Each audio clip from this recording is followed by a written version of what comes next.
Eu confesso que essa é uma mensagem que não é muito agradável de pregar. É uma mensagem que não é muito pregada nos púlpitos das igrejas, porque não é uma mensagem que dá ibope, que agrada as pessoas. Eu creio que essa mensagem não é uma mensagem gostosa de se ouvir, mas é uma mensagem necessária para a igreja. Antes de eu entrar na mensagem, de eu ler o texto, eu quero dar um exemplo aqui. Já foi até citado o nome dessa empresa hoje na hora da oferta, mas nos anos 90, no início dos anos 90, eu era bem jovem, eu só estudava e trabalhava também, mas eu tinha muito mais tempo do que tenho hoje. E eu aproveitei bastante esse tempo para estudar, para fazer cursos. Eu aproveitei muitos cursos do Senac, do Sebrae, de graça, e eu ia fazer. E alguns cursos que eu fiz de propaganda e marketing e de publicidade, um desses cursos eu lembro muito bem que o professor, foi inclusive até no Sebrae, que o professor deu esse exemplo. Ele falou da indústria de refrigerantes dos Estados Unidos. Você sabe que às vezes uma empresa ela é muito bem sucedida em um país e no outro não é. Por exemplo, eu já prestei muito serviço para o Carrefour, um grande magazine. Agora foi vendido recentemente, mas é uma empresa francesa. E em alguns países, inclusive nos Estados Unidos, o Carrefour não foi bem sucedido, até fechou as portas. Porque quem se destacou e se destaca até hoje lá é o Walmart. E o Carrefour chegou primeiro que o Walmart no Brasil. E ele se destacou. E Deus me deu a graça de prestar serviço para eles. E alguns anos depois, quem chegou no Brasil, nos anos 90? O Walmart. Final dos anos 90. E eu lembro que uma das lojas do Walmart que inaugurou em Ribeirão Preto, estou contando isso aqui só para você entender onde nós vamos chegar na mensagem. Eu estava no culto, domingo à noite. Naquela época não era celular e nem Nextel, era o Bip. Já falei a minha idade. Quem lembra do Bip aí? Nossa, somos poucos aqui, a maioria é jovem. O Bip tocou. Pip, pip, pip, pip, pip, pip, pip. Aí eu saí, onde que eu fui? Orelhão. Lembra disso? Fui procurar um orelhão, lembro até hoje. E aí, era um dos diretores regionais do Carrefour. Eu lembro que eles falaram assim, ele falou assim: meu amigo, tem um serviço grande, precisa ser entregue sexta-feira, às 16 horas. Falei, por quê? Porque sexta-feira, às 16 horas, vai inaugurar uma loja do Walmart em Ribeirão Preto. E nós não queremos que nenhum cliente entre na loja do Walmart. Então estou te mandando fax, lembra do fax? Estou te mandando fax. Ele mandou a relação de serviço que a gente teria que fazer. Era um jornal com preços de produtos abaixo do custo. Eles não iam ganhar nada. Eles estavam pagando para a loja do Walmart não ser bem sucedida na inauguração. E eu lembro que eu trabalhei 24 horas por dia naquela semana. De domingo à noite, depois do culto. Eu lembro que até era uma empresa familiar. Nós namorávamos ainda, era noivos. Foi eu, Andréia, foi minha sogra, foi minha cunhada, todo mundo ajudar para começar a executar esse trabalho. No outro dia cedo eu estava em Ribeirão Preto. E aí, a ideia era o seguinte, que na sexta-feira, antes da inauguração, antes da abertura do Walmart, a equipe do Carrefour, a empresa contratada, estivesse com aquele jornal. Todo mundo que fosse entrar no estacionamento recebia aquele jornal. Na hora que o cara via o preço do produto, ele voltava e falava, vou fazer a compra no Carrefour. E eles tentaram fazer isso por muitos anos. O Walmart, por sua vez, eu lembro que a loja de Osasco, por muitos meses, eles fizeram o mesmo em Osasco. Eles compravam um produto por R$5 e vendiam por 4. Até a hora que não só o Carrefour, mas os outros magazines, as outras redes de supermercados, começaram a ir no fabricante. Se você continuar vendendo para eles, e eles fazendo isso, a gente não vai mais comprar de vocês, vamos fazer um boicote. Então o mercado é assim, o mundo capitalista é assim. Voltando agora para o setor de refrigerantes americano. No ano de 85, a Pepsi ganhou o mercado americano de refrigerante. A Coca-Cola ficou desesperada. O marketing da Coca-Cola tiveram a ideia: vamos criar uma nova fórmula da Coca-Cola para combater a Pepsi. Já tinha acontecido isso em alguns outros países. Eu lembro que o professor falou isso. Naquela época não era latinha, naquela época que tinha acontecido as primeiras vezes em outras nações, eram garrafinhas de vidros. O vasilhame que falava, lembra? E qual foi a estratégia da Coca e da Pepsi? Eles compravam, olha aqui que loucura, eles compravam os vasilhames do concorrente e quebrava tudo. Lembra que a pessoa para comprar uma outra Coca ou outra Pepsi tinha que levar a garrafinha? Pois é, se eles compravam a garrafinha vazia e quebrava, o cara não conseguia vender. Então eles conseguiam conquistar o mercado.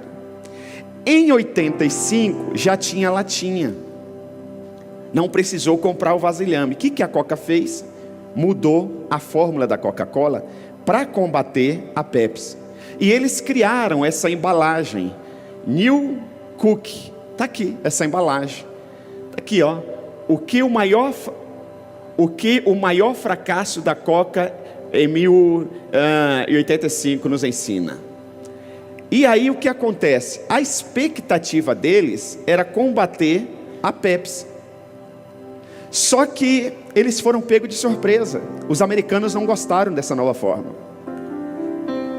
Por dia, a Coca-Cola chegou a receber aproximadamente 1.500 ligações reclamando dessa nova fórmula. Em 3 meses, se eu não me engano, em 72 dias, eles tiveram que recolher todo esse lote dessa New Cookie, dessa nova fórmula de Coca-Cola do mercado e lançar uma outra. Na verdade, a outra era a fórmula antiga. Então eles lançaram Classic Cookie, Coca-Cola clássica.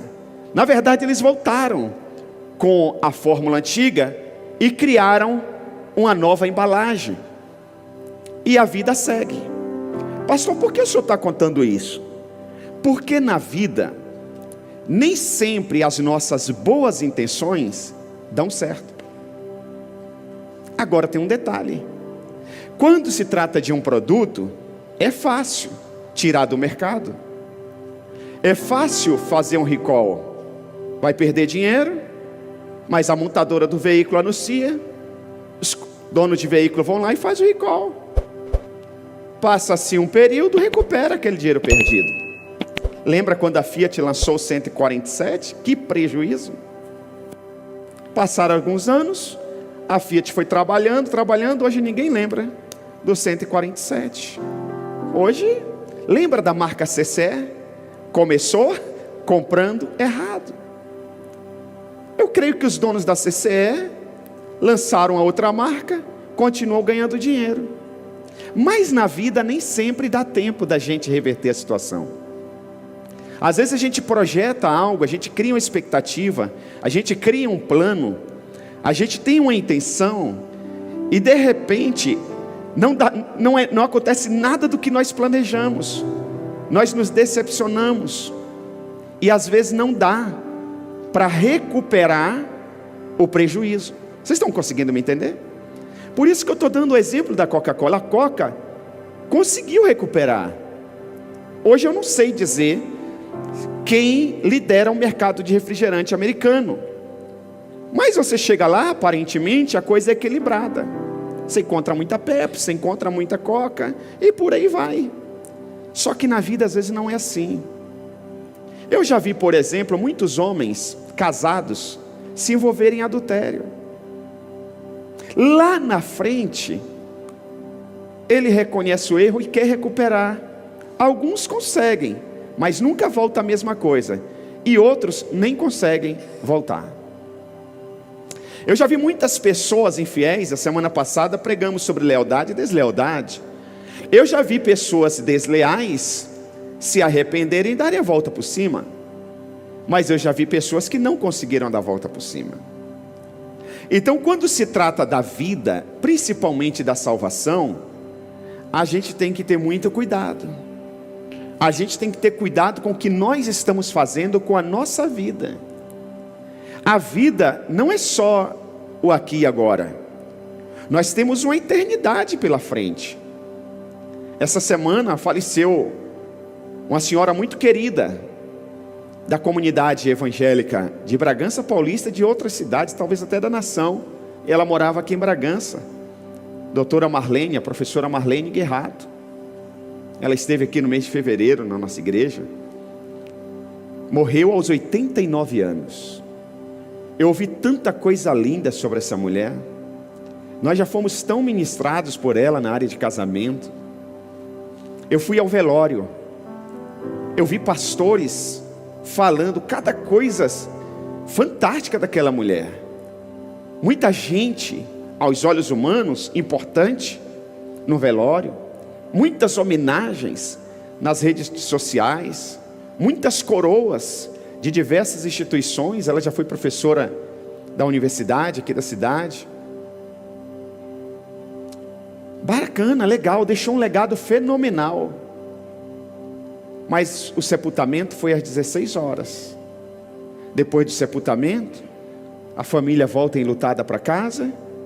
Quem falou bonito sobre ela e recebeu algum ensinamento voltou para suas atividades. E agora ela e o Criador. Não tem os amigos mais. Não tem aplausos. Não tem redes sociais. Não tem agora mais milhões de seguidores. Digamos que você tivesse 200 anos para viver. E alguém falasse assim: você pode me dar 5 anos da sua vida? Você diz: poxa, de 200 eu tiro 5. Eu fico com 195 anos, beleza? Tudo bem? São anos pra caramba, assim não? 195? É. Agora se eu falo assim: poxa, me dê 1000 anos da sua eternidade. Com quantos anos você ficou? Com a eternidade. Às vezes a gente valoriza mais essa vida que é passageira do que a eternidade. E a mensagem de hoje, do próximo domingo, e permitindo Deus, o terceiro domingo, é sobre a eternidade. O tema hoje é a maldição do inferno. Diga comigo: a maldição do inferno. Pastor, tem que falar essa palavra? Qual o problema? Você não vai para lá? Lá não é o seu lugar? Então diga comigo: 1, 3, 1, 2, 3. Abra sua Bíblia e anote, por gentileza, Lucas capítulo 16, versículos 19 ao 31. Lucas, Evangelho de Lucas capítulo 16, versículos 19 ao 31. Diz assim a palavra de Deus: um homem rico que se vestia de púrpura e de linho fino e vivia no luxo todos os dias. Algumas versões de Bíblia vai dizer que ele se alegrava todos os dias em vez do luxo. Versículo 20: diante do seu portão fora deixado um mendigo chamado Lázaro, coberto de chagas. Este ansiava comer o que caía da mesa do rico. Em vez disso, os cães vinham lamber as suas feridas. Chegou o dia em que o mendigo morreu. Aconteceu o que com o mendigo? Morreu. E os anjos o levaram para junto de Abraão. O rico também morreu e foi sepultado no Hades. Ou seja, Hades é a palavra inferno em hebraico, ok? Então, no inferno, onde estava sendo atormentado, ele olhou para cima e viu de longe, com Lázaro ao seu lado. Ele viu Abraão de longe, com Lázaro ao seu lado.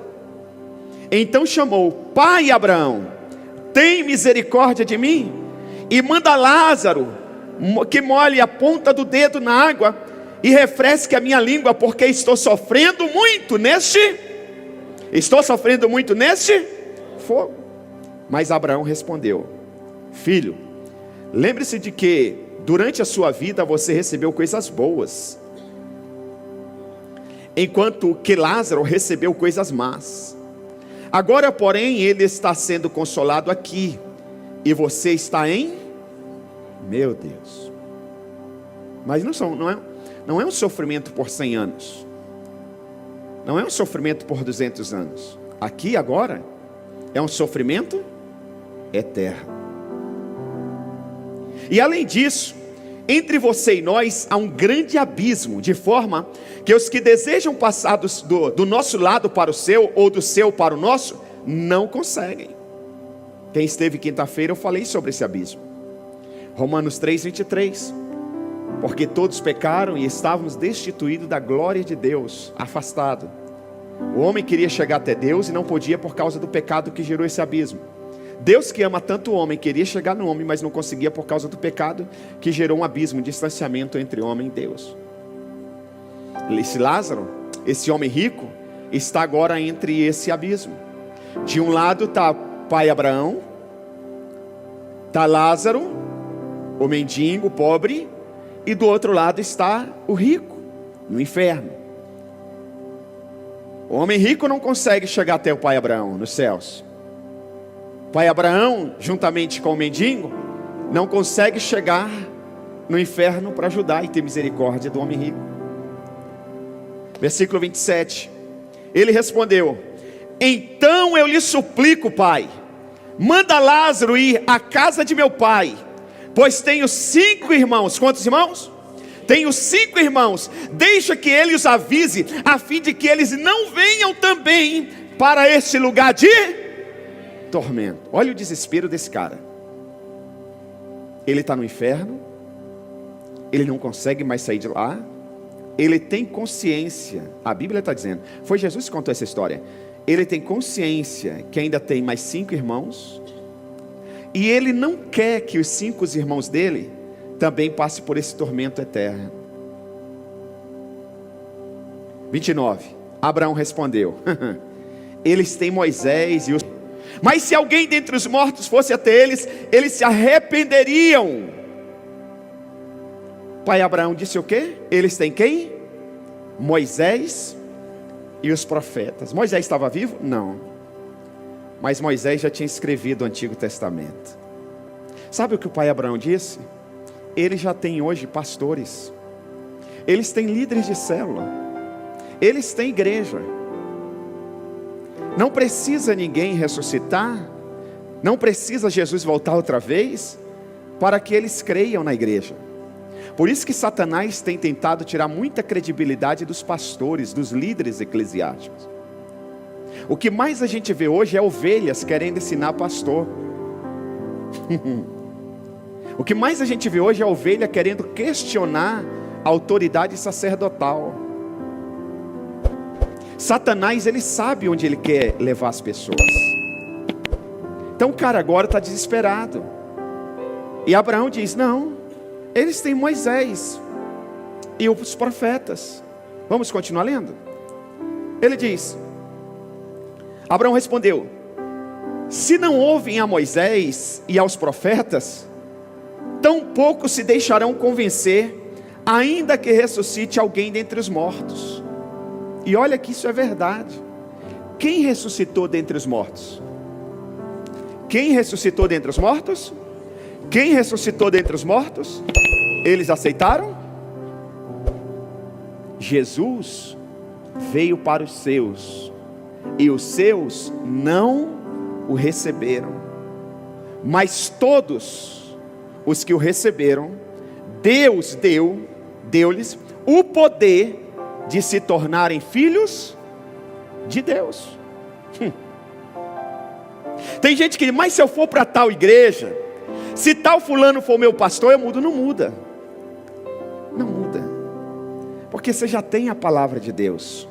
A palavra de Deus é pregada aqui, é pregada lá, é pregada lá, é pregada lá. Paulo disse: alguns pregam o evangelho por interesse, outros pregam por amor. Mas sabe o que Paulo termina dizendo? O que importa? Se pregam por interesse ou se pregam por amor? O que importa é que a palavra de Deus está sendo pregada. Porque por mais que o homem pregue com segundas intenções, quem toca no coração das pessoas não é o homem, é a palavra de Deus. Então pare de ficar julgando homens e ame e viva a palavra de Deus. Preste atenção. O inferno está cheio de pessoas que nunca pensaram que iria para lá. O inferno está cheio de pessoas que nunca pensaram que iriam para lá. Vamos ler juntos no 3? 1, 2, 3.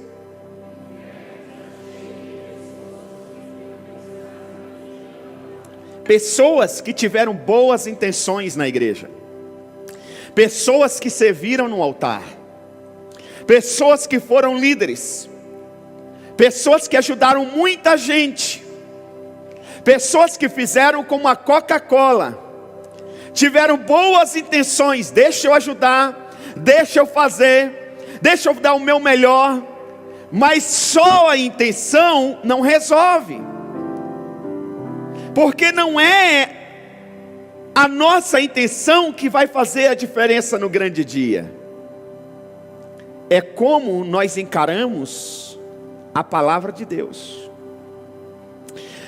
Preste atenção, eu quero começar fazendo duas perguntas, melhor, uma pergunta, melhor, duas, uma ou duas, decide pastor, duas, pronto, vamos lá.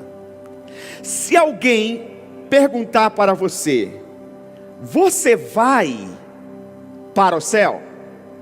Qual que é a sua resposta? Qual que é a sua resposta? Sim. Tudo bem, você vai para o céu. Preste atenção. Você chegou na porta dos céus. Quem está lá na porta do céu? Quem? Jesus. Obrigado. Quem está lá na porta do céu? Você quer ir para os céus. Aí Jesus está lá na porta, você tem que parar. Você tem que falar, Jesus, deixa eu entrar aí nos céus. Se Jesus te fizer a seguinte pergunta: por que, dá o microfone aqui por favor, por que eu tenho que deixar você entrar nos céus? Qual seria a sua resposta? Vamos lá? Deixa eu perguntar aqui. Você, eu vou chegar aí, fique tranquilo. Se Jesus perguntasse para você lá na porta dos céus, por que eu tenho que deixar você entrar nos céus? Qual seria a sua resposta? Porque eu respeitei a sua lei. Porque eu Respeitei a sua lei. Você, qual seria a sua resposta? Porque eu respeitei as suas ordens. Porque eu respeitei as suas ordens. Uma mulher, você, Conceição, se Jesus pergunta lá na porta do céu, Conceição, por que eu tenho que deixar você entrar nos céus?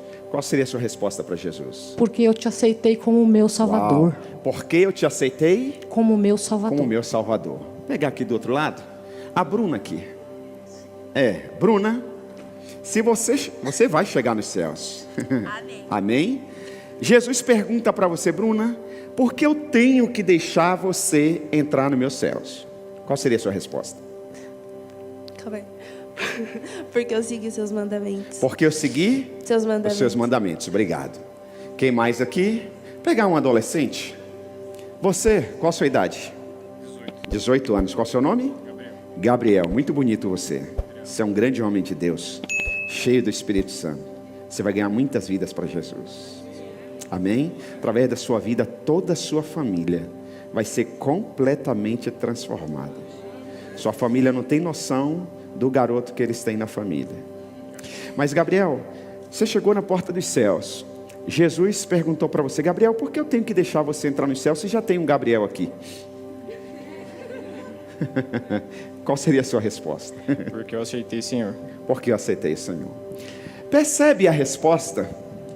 Percebe a resposta de todos? A resposta foi, e sempre é essa, porque eu fiz. Porque eu segui os seus mandamentos. Porque eu te obedeci. Porque eu te aceitei como único e suficiente Salvador. Porque eu ajudei as pessoas. Porque eu fui o líder de célula. Porque eu fui o pastor da igreja Vida Triunfante. Porque eu tirei muitas pessoas das drogas. A nossa resposta, infelizmente, sempre é eu. Mas a salvação não tem nada a ver com o meu eu. A salvação não tem nada a ver com a gente. Olha o que diz Romanos capítulo 10, versículos 9 ao 10, diz assim: se você confessar com a sua boca que Jesus é o Senhor, e crer em seu coração que Deus ressuscitou dentre os mortos, será o quê? Salvo. Pois com o coração se crê para a justiça, e com a boca se confessa para salvação. Não é o que você faz, é no que você crê. É diferente. Tem gente que pode fazer e está seguindo as regras, as leis, com medo do inferno. Tem gente que está na igreja para não perder o casamento. Tem gente que está servindo a Deus porque na igreja ele é bem aceito. Lá fora ninguém dava trela para ele. Lá na família ninguém acreditava. Aqui ele é abraçado. Aqui ele é amado. Aqui ele consegue liderar. Então veja que não é o que eu faço, mas é quem eu sou. Aquilo que eu confessei, aquilo que eu declarei, aquilo que eu abandonei, naquilo que eu acreditei no poder do precioso sangue do Senhor Jesus Cristo. Efésios capítulo 2, versículo 8 e 9 diz: pois vocês são salvos pela... Qual o significado da palavra graça? Favor imerecido. Ou seja, pois vocês são salvos, não porque vocês merecem. Tem nada a ver com seu eu. Não tem nada a ver com o que você faz. Pois vocês são salvos pela graça, por meio da fé. Isto não vem de vocês, não tem nada a ver com vocês. É dom de Deus, não por obras. Não porque você creu nas leis, não porque você seguiu os seus mandamentos, não é nada com vocês, não é por obras, mas para que ninguém se glorie. Não é por obras para que ninguém se glorie. Porque se fosse pelo que nós fazemos, gente, se não é, e a gente muitas vezes ainda assim, também, se fosse como eu estou na igreja, eu jejuo 2 vezes na semana, eu venho na sala de oração todo dia, eu leio 5 capítulos da Bíblia por dia, mas ele nunca veio na igreja adorar. Tem nada a ver. Hoje eu recebi um testemunho lindo. Ele cabe mais na quinta, mas eu vou contar para vocês hoje. A irmã vai me escrever nos detalhes. Ela disse: pastor, o senhor conhece meu pai? Eu falei: conheço. Meu pai se desviou. Eu falei: eu sei. Ele se tornou alcoólatra. Eu falei: também sei. O senhor sabe que meu pai já foi pastor? Eu falei: sei. Pois é, pastor, meu pai chegou no fundo do poço. Meu pai estava devendo agiota. Ele não conseguia mais sair de casa, porque queriam matar ele. Meu pai não tinha nada para comer. Meu pai não tinha nada. Eu moro longe. Tudo que eu podia fazer para o meu pai era orar. E eu disse: pai, o senhor só vai mudar de vida quando o senhor voltar para Jesus, quando o senhor entregar a sua vida de verdade para ele. Ele não queria saber. Cachaça ele conseguia de graça, e ele continuava bebendo, mas eu continuei orando. A minha família dizia: pastor, não adianta você insistir com seu pai, ele não merece. Pastor, eu sei que ele não merece, mas ninguém merece. Eu falei: verdade. Eu continuei orando. Pastor, quando chegou no final do ano, eu comecei a colocar crédito no celular do meu pai para ele ter acesso à internet. E eu pegava os links do culto aqui e mandava para ele. Pastor, para a glória de Deus, na virada de ano meu pai estava aqui na igreja. Ele voltou para Jesus. Ele mudou de vida. Eu disse: e os agiotas? Ele conseguiu pagar todo mundo, ele arrumou um emprego. Pastor, meu pai agora está servindo a Deus lá próximo da casa dele. Pastor, meu pai, ele hoje conseguiu comprar um carro. É o meu pai que está me trazendo para a igreja, pastor. E ele está vindo me buscar agora para me levar para casa. Pastor, e ele usa uma palavra sua, quando o senhor diz assim: e tudo isso é só o começo. Toda vez que eu estou falando com meu pai, ele diz assim: assim como diz o Isaac, tudo isso ainda é só o começo.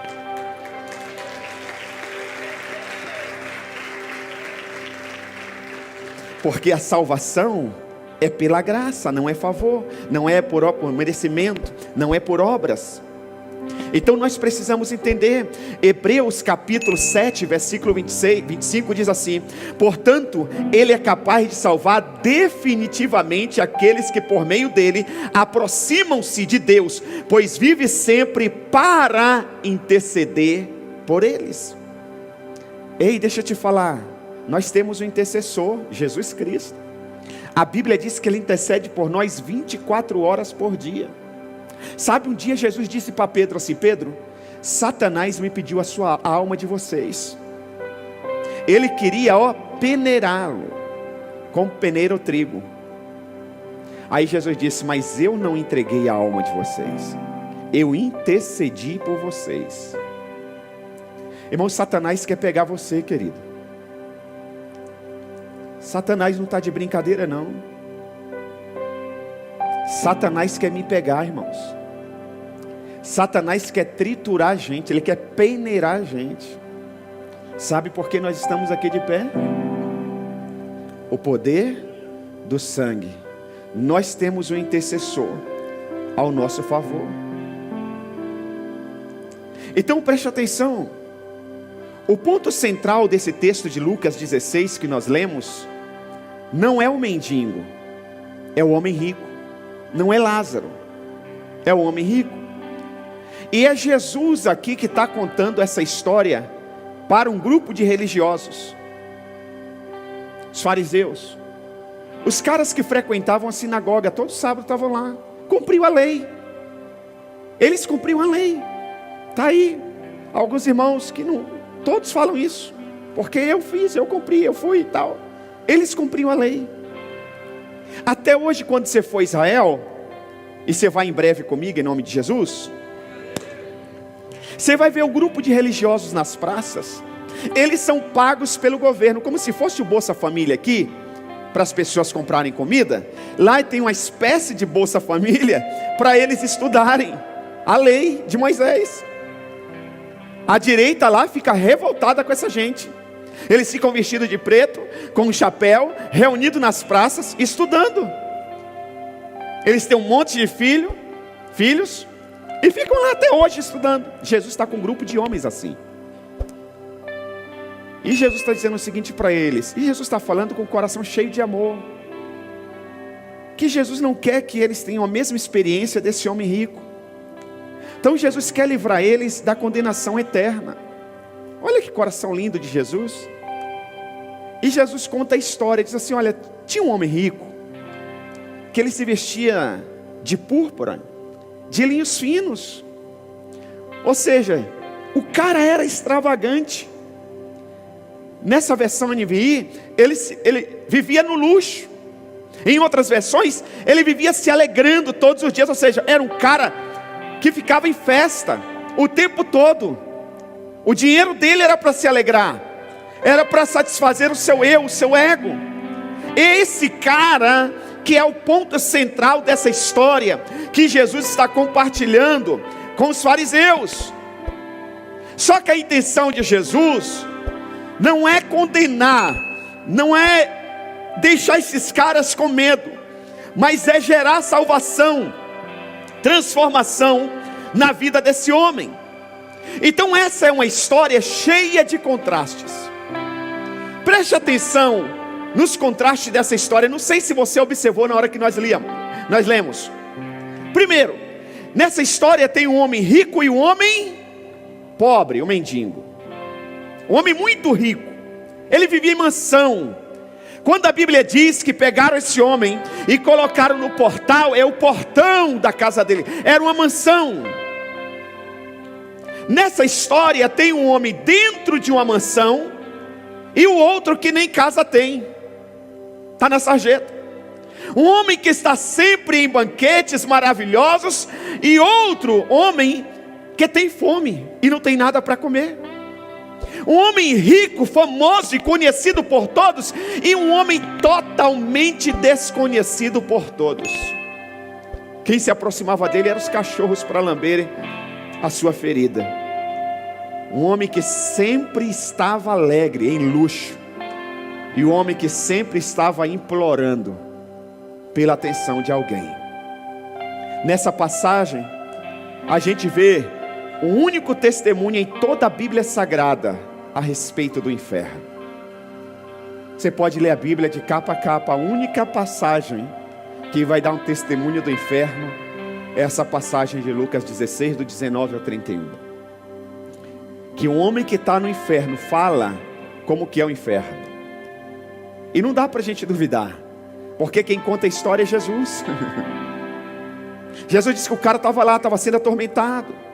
Em Lucas 16, 27 e 28, ele respondeu: então eu lhe suplico, Pai, manda Lázaro ir à casa de meu pai, pois tenho 5 irmãos, deixa que eles os avisem, a fim de que eles não venham também para este lugar de tormento. Então o inferno é um lugar de tormento. O inferno é um lugar de ódio. O inferno é um lugar de deslealdade, de traição. Os demônios, eles vivem na dimensão do ódio. Esse homem rico, e todos os dias ele se vestia de maneira extravagante. Ele era um cara muito alegre. Lucas 16, 19 diz: havia um homem rico que se vestia de púrpura e de linho fino, e vivia de luxo todos os dias. Mas nós não sabemos o nome desse homem rico. Jesus não revela o nome dele. Jesus só disse que era um homem rico. Cabe uma pergunta aqui, uma interrogação. Por que Jesus não revela o nome desse homem? Você acha que Jesus sabia o nome desse homem, sim ou não? Sim, lógico que sabia. Você acha que esse homem tinha nome, sim ou não? Sim. Por que Jesus não revela o nome desse homem? Primeiro, porque quem vai para o inferno não precisa de nome. Quem vai para o inferno não precisa de nome. Mas a Bíblia diz que quem vai para os céus tem o seu nome escrito no livro da vida. Aleluia. Pode aplaudir o Senhor Jesus. Apocalipse capítulo 3, versículo 5 diz assim: o vencedor será igualmente vestido de branco. Jamais apagarei o seu nome do livro da vida, mas o reconhecerei diante do meu Pai e dos seus anjos. Terá o nome escrito. Declare aí, profetiza e diga: o meu nome está escrito no livro da vida. Aleluia.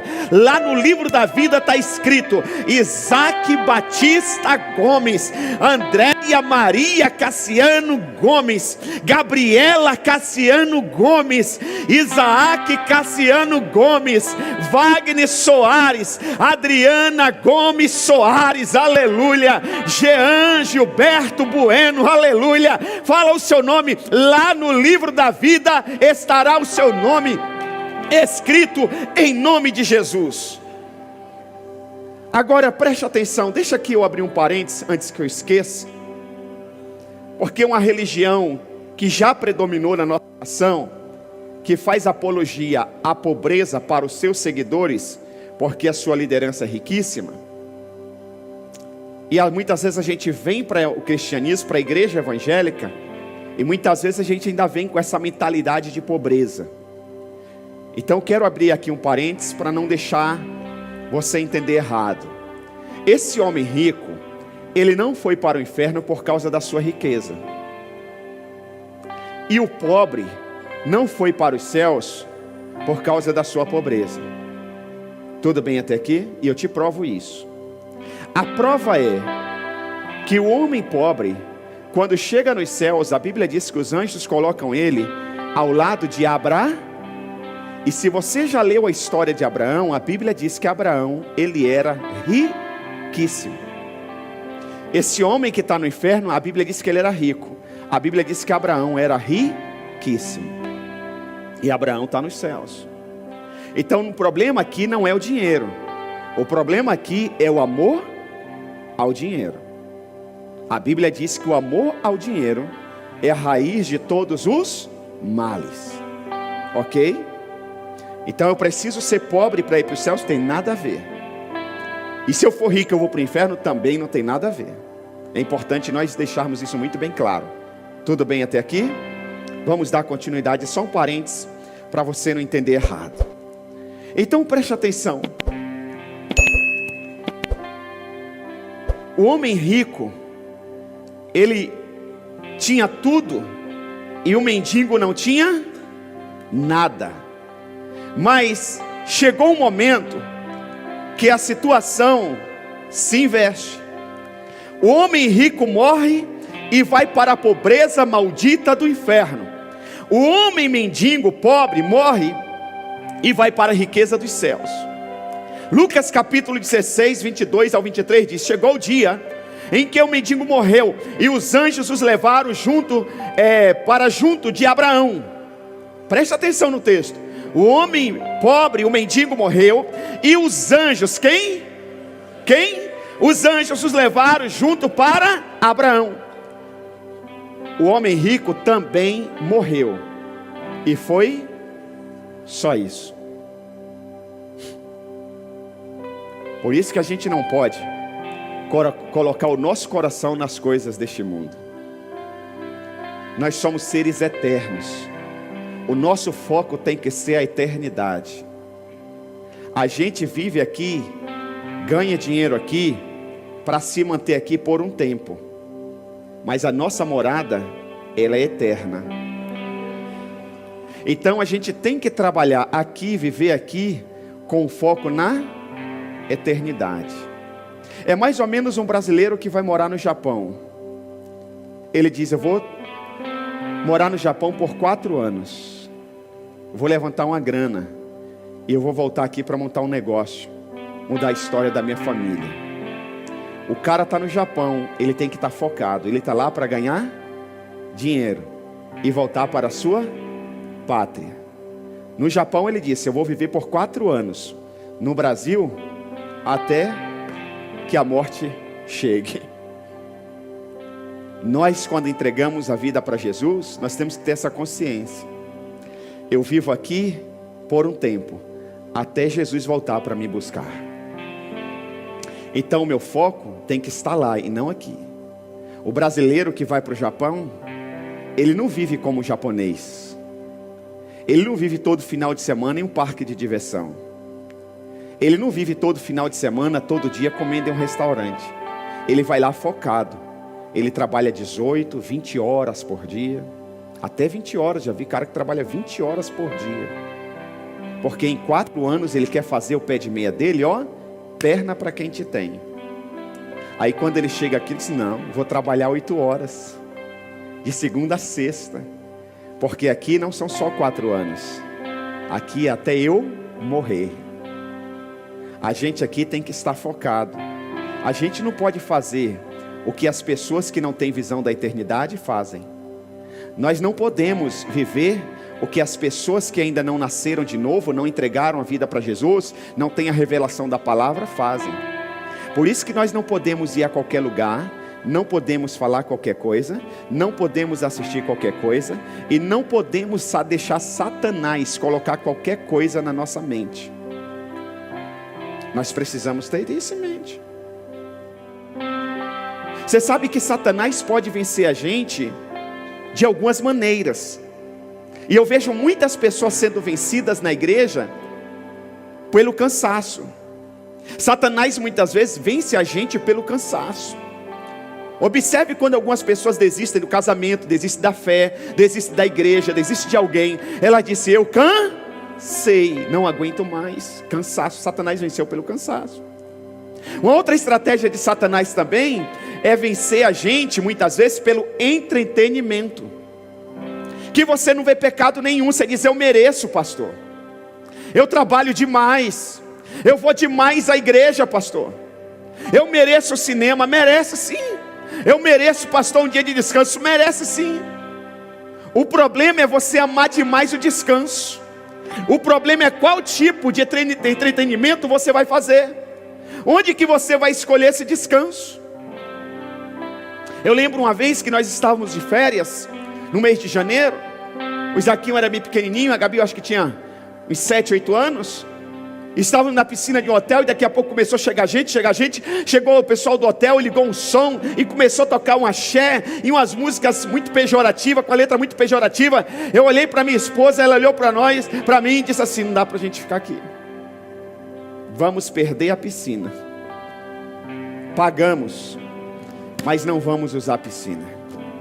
Pegamos as crianças, saímos do hotel e fomos passear. Voltamos no final do dia, quando não tinha mais a música. Porque, meus irmãos, o entretenimento é bênção? É. Mas eu não posso usar o entretenimento para dar lugar ao diabo. A minha salvação vale muito mais que qualquer entretenimento. Eu vejo hoje as pessoas muito preocupadas com o seu eu. Arrumou um B.O. aqui, aconteceu um pepino ali, ela sai daqui e vai para lá. Porque ela só está vivendo o agora. Ela não resolve a pendência aqui. Ela não gostou da igreja tal, ela vai para outra. Ela não gostou de alguém que ela segue na internet, ela cancela. Pessoas se tornam intolerantes porque elas só querem se sentir bem. O importante é eu me sentir bem. Algumas até usam a expressão: o importante é ser feliz. Irmãos, deixa eu te falar, ser crente nem sempre é viver a felicidade que o mundo diz que é felicidade. Deixa eu te falar, muitas coisas do que o cristianismo nos apresenta para vivermos uma eternidade com Jesus vai gerar dor aqui nessa vida. A verdade às vezes ela dói. Às vezes a gente vai ter que se humilhar, se sentir pisado, esmagado, para a gente ser exaltado na eternidade. Cuidado com esse negócio, eu não gostei, eu já falo. Cuidado com ser verdadeiro. Porque às vezes Deus quer trabalhar com você, Deus quer moer você para te garantir a eternidade, e você, em nome da sua verdade, da sua transparência, você não está deixando Deus trabalhar, porque as pessoas não se aproximam de você, porque as pessoas dizem: eu não vou falar, porque senão ela vem com 4 pedras, ele vem com isso, e você que não é tratado. Deixa Deus tratar você. É o que Deus falou, foi com Jeremias, né? Quando foi na casa lá e ele estava fazendo o vaso, Deus disse assim: Jeremias, deixa eu te falar aqui. Deus fez com que aquele vaso não ficasse 100%. Aí ele pega o vaso, ele não remenda, ele quebra tudo de novo, ele joga lá no aparelho de fazer o vaso, né? E ele pega a argila, joga lá, e Deus diz assim: acaso eu posso fazer o mesmo com você? Sabe o que Deus está dizendo? Eu posso te quebrar? Eu posso te moer? Eu posso fazer um vaso novo? Tem uma música antiga que nós cantávamos: quebra minha vida e faça de novo. Eu quero ser, Senhor, um vaso. E aí, você quer? Paramos de cantar essa música. Agora o mar vai se abrir, eu vou andar por sobre as águas, Deus vai fazer, e tem sabor de mel.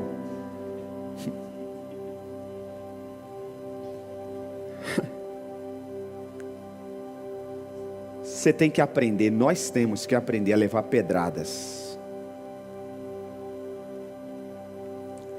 Tem que voltar à época de levarmos chicoteadas. Eu sou dessa época. Eu sou crente lá dos anos 80, eu nasci em 74. Nos anos 80 eu já entendi alguma coisa, eu já via os meus pais fazerem evangelismo nas ruas, pegar o megafone, ir para as praças de domingo, jogarem tomates neles, xingarem, cuspirem. Eu já fiz muito evangelismo nas favelas, nas comunidades de São Paulo, Zona Leste, que batiam a porta na nossa cara, xingavam: não quero esse crente. Eu já fiz evangelismo em leprosária, a pessoa com lepra, faltando um braço, caindo o dedo, nariz comido, faltando orelha, e você ia evangelizar, e ela dizia: eu não quero esse Jesus. A gente tem que ouvir isso de novo. Cuspirem na sua cara. A gente hoje está buscando conforto. Sabe, irmãos, a grande verdade é que nós estamos vivendo o cristianismo como se Jesus nunca fosse voltar para buscar a sua igreja. A gente está vivendo o cristianismo como se a gente nunca fosse morrer, nunca fosse passar dessa vida para outra. As church, parede preta, iluminação, painel de LED, igreja tecnológica, nenhum pecado contra isso, nada. Mas a gente não pode se envolver por essas coisas. O evangelho continua sendo evangelho. Jesus continua sendo o mesmo Senhor Jesus Cristo, Salvador e Redentor. Ele continua sendo odiado. Ele disse: se me odiaram, vocês acham que não vão odiar vocês? Se me odiaram, vocês acham que não vão odiar vocês? E ele disse mais: nenhum enviado é maior do que aquele que o enviou. Hoje nós estamos querendo os aplausos. Uma pessoa famosa morre, se algum líder religioso fez alguma foto, se ele frequentou aquela igreja, logo todo mundo coloca, posta a foto. Mas ninguém está postando foto com mendigo. Não é dor de cotovelo não, tem nada a ver. Mas é pra gente, é para mexer com a gente. Parece que hoje a gente está buscando mais seguidores, mais likes, do que pessoas convertidas e arrependidas. Eu ainda bato nessa tecla: pastor, eu estou melhorando. Não é para melhorar, é para ser transformado. Jesus não morreu na cruz para melhorar ninguém. Ele morreu na cruz, derramou seu sangue para transformar sua vida. Ele não te salvou, Recélia, para você diminuir a quantidade de remédios. Ele morreu na cruz, derramou seu sangue para você não tomar remédio nenhum. Foi isso que aconteceu com você. É isso que tem que acontecer com todos nós. Ah, pastor, mas ninguém é igual a ninguém. Mas o Jesus é o mesmo. O poder do sangue é o mesmo. Pastor, ele bebia, agora ele só está fumando. Não é nem para fumar. Jesus não chamou para libertar ele. Jesus não morreu para libertar ele só da cachaça. Jesus morreu na cruz, ressuscitou para transformar a vida dele. Pastor, agora ele não é mais pornográfico, ele não está vendo mais filmes, mas ele só está bebendo e não quer vir para a igreja. Não mudou nada. Jesus veio para transformar da água para o vinho. Por isso que o primeiro milagre dele foi no casamento. Transformar a água sem sabor, sem cor, no melhor vinho daquela festa. É isso que Jesus quer fazer comigo e com você. Ele quer nos transformar da água para o vinho. Da água para o vinho. Para de ficar alimentando sua natureza pecaminosa. Pastor, eu sou assim mesmo. Você não é. Você era até encontrar Jesus. Agora sua natureza, ela é divina. Pastor, eu sou pavio curto, eu nem pavio eu tenho. Não é, não faça isso. E eu quero terminar fazendo três perguntas. E nós vamos orar. Mas antes das três perguntas, coloque a mão sobre o seu coração. Peça para Deus ter misericórdia de você.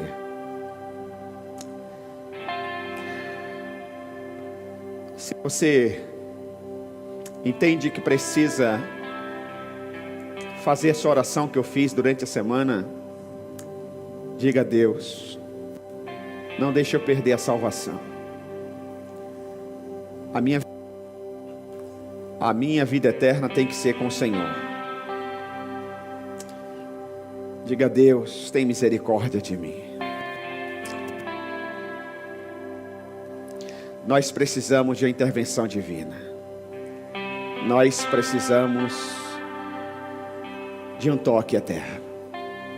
Amém? E eu quero terminar fazendo as três perguntas. A primeira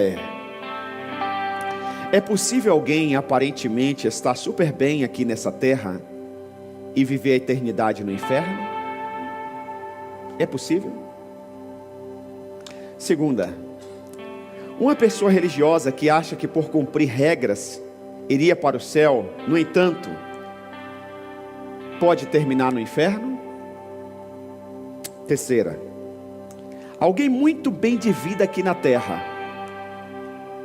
pode passar a eternidade no inferno?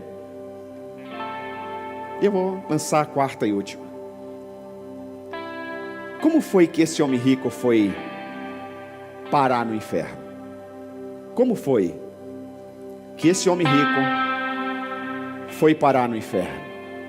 Quem quer essas respostas? Quem quer, diga aí, eu quero. Próximo domingo eu vou te dar. Não falte. Eu gostaria que no próximo domingo você trouxesse toda a sua família. Gostaria que no próximo domingo você trouxesse todos os amigos que você ama muito, que você não quer ver eles irem para o inferno. Você já pensou chegar na eternidade e você descobrir que a sua família não está lá com você, nos céus? Só tem 2 lugares para nós irmos: céu ou inferno. Você já imaginou? Você já pensou nessa possibilidade de você chegar nos céus e seu marido, seu filho, a sua esposa, seus pais, seus amigos não estarem lá? Convida eles. O que salva a alma de alguém é o perdão pelos seus pecados. Não é o seu eu, não são as suas virtudes, não é o seu dinheiro, não é seu currículo acadêmico. O que salva uma pessoa, que salva a alma de uma pessoa, é o perdão dos seus pecados. Provérbios 28:13 diz assim: quem esconde os seus pecados não prospera, mas quem os confessa e os abandona encontra misericórdia. Mateus 16:26 diz, Jesus disse: pois que adiantará ao homem ganhar o mundo inteiro e perder a sua alma? Ou o que o homem poderá dar em troca da sua alma? Se coloque de pé, por gentileza. Não ande, não saia do seu lugar. Só se coloque de pé. 1 de João, capítulo 1, versículos 7 ao 10, diz assim: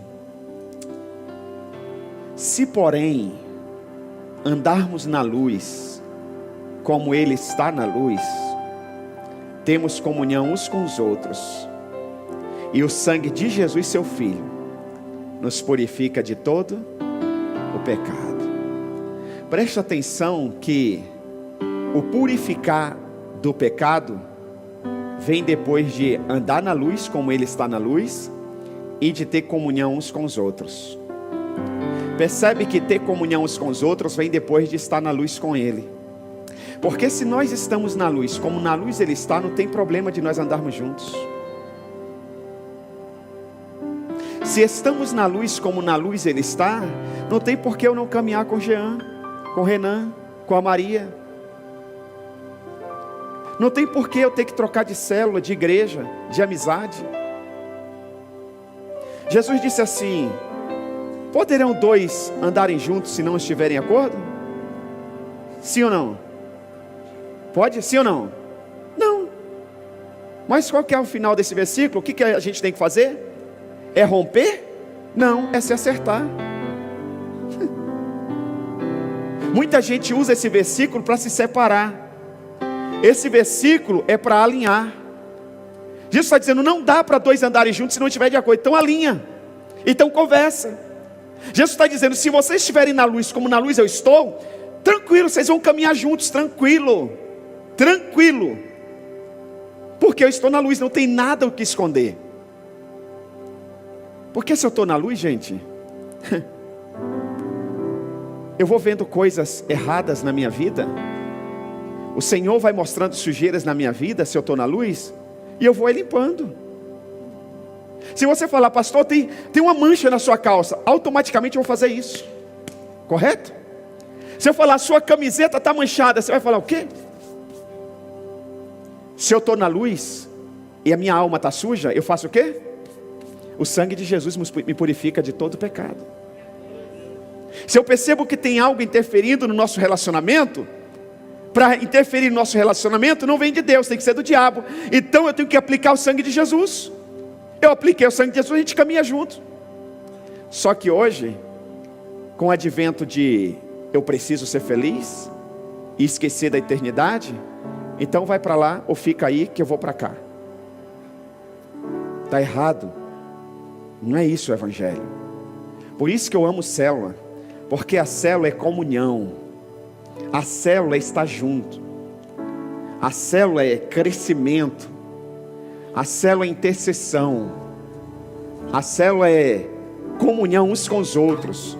E aí o sangue de Jesus, seu Filho, vai nos purificar de todo pecado. Versículo 8: se afirmarmos que estamos sem pecado, enganamo-nos a nós mesmos, e a verdade não está em nós. Se confessarmos os nossos pecados, Ele é fiel e justo para perdoar os nossos pecados e nos purificar de toda injustiça. Se afirmarmos que não temos cometido pecado, fazemos de Deus um mentiroso, e a sua palavra não está em nós.